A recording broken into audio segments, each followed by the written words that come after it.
দুদকের স্বাধীনতা আমার তখনই লাগবে যখন আমি বিরোধী দলে থাকবো।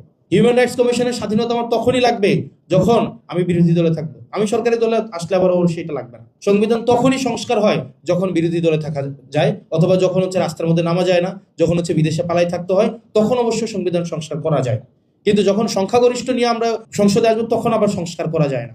অর্থাৎ আমাদের গ্রামের ভাষায় একটা কথা বলে, আমরা বিড়ালকে দিচ্ছি মাছের নিরাপত্তার দায়িত্ব, মানে শুটকির পাহারা দিচ্ছে বিড়ালকে। যারা রাস্তায় নেমে আসছিল 2024 সালের জুলাইতে, তারা কিন্তু আমি এমপি হবে এই আমাকে এমপি বানাইতে রাস্তায় নেমে আসে নাই, কাউকে প্রধানমন্ত্রী বানাইতে রাস্তায় নেমে আসে নাই, কাউকে লন্ডন থেকে ভারত থেকে এনে বিভিন্ন পদ পদবিতে বসাইতে রাস্তায় নেমে আসে নাই, ডক্টর মোহাম্মদ ইউনূসকে এখানে ইন্টারিম গভর্নমেন্টের প্রধান বানাইতে রাস্তায় নেমে আসে নাই। তারা জাস্ট এই রাষ্ট্র কাঠামোর একদম খলনলচে পাল্টাইতে রাস্তায় নেমে আসছে, সিম্পল। কিন্তু আজকে নির্বাচনের পরে আমরা এইটা পুরো সিস্টেমের বিরুদ্ধে একটা অবস্থান নিলাম।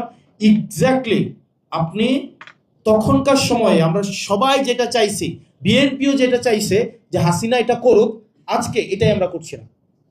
আমরা একটা হিউম্যান রাইটস কমিশন বানাইতেছি এখন, এটা মন্ত্রণালয়ের অধীনে থাকবে। অর্থাৎ আমাদের গ্রামের ভাষায় একটা কথা বলে, আমরা বিড়ালকে দিচ্ছি মাছের নিরাপত্তার দায়িত্ব, মানে শুটকির পাহারা দিচ্ছে বিড়ালকে। আপনি আপনি এখানে দেখেন প্যাচটা কোথায়। আপনি হিউম্যান রাইটস কমিশনে আপনি এটা আইন মন্ত্রণালয়ের অধীনে রাখবেন।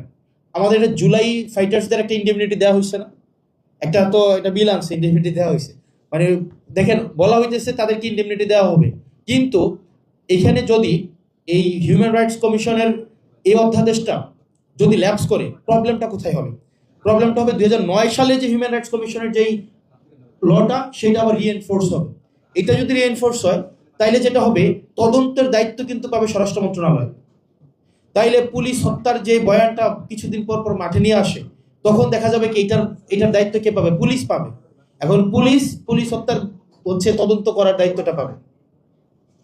আপনি দেখেন এই যে বিচার বিভাগ, আমি পলিটিক্যাল মানুষ, আমি পলিটিক্যাল ভাষায় কথা বলবো। আমি তাত্ত্বিক জায়গা থেকে আমি এখানে টিচ করতে আসি নাই।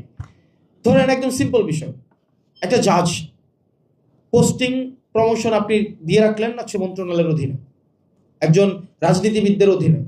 জাজমেন্ট পছন্দ হয় নাই, তাকে বান্দরবান পাঠাই দাও। জাজমেন্ট পছন্দ হয় নাই, তাকে খাগড়াছড়ি পাঠাই দাও। জাজমেন্ট পছন্দ হয় নাই, তাকে পটুয়াখালী, বিভিন্ন জায়গায়। এই যে স্থানান্তরের এই দায়িত্বটা যখন একজন রাজনীতিবিদদের কাছে থাকে, তখন জাজমেন্ট যারা দেয়, যে জাজরা, এই ভয়টা কিন্তু একটা ক্যাটালিস্ট হিসেবে কাজ করে।